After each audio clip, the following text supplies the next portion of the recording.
Prepodnevna sesija je bila naučni skup, naučni simpozijum o vlasima Rumunima na Balkanu, gdje je bilo 10 referata. To ponavljam za oni koji možda nisu bili u sali, a poslepodnevna sesija je da ćemo razgovarati na okruglom stolu, dakle sa tribunom, sa mogućnošću da vi možete pitati.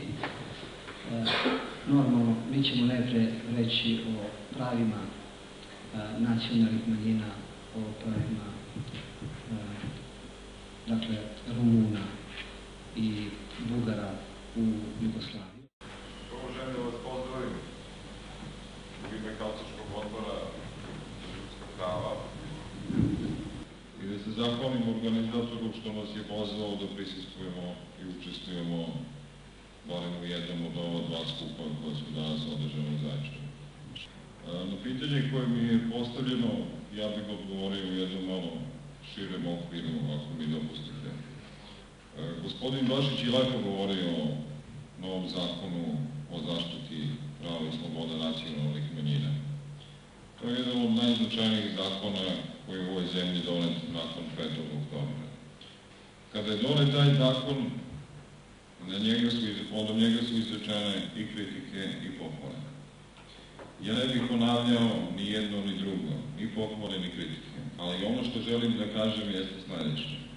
Jedan zakon može sadržati idealna rešenja, na kojima ne može da se uputi nikakva kritika, ali on neće funkcionisati, neće dati očekivane rezultate ako ga ne podržava i vladajuća politička kultura. U slučaju srbijanske političke kulture, nažalost, moramo konstatovati da je reč o kulturi koja nije naklonjena manjinama.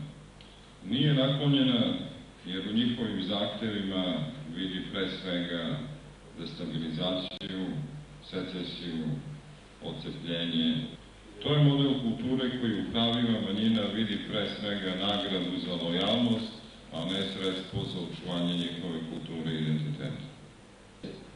Situacija u kojoj se nalaze vlasti je zgodna ilustracija te političke kulture.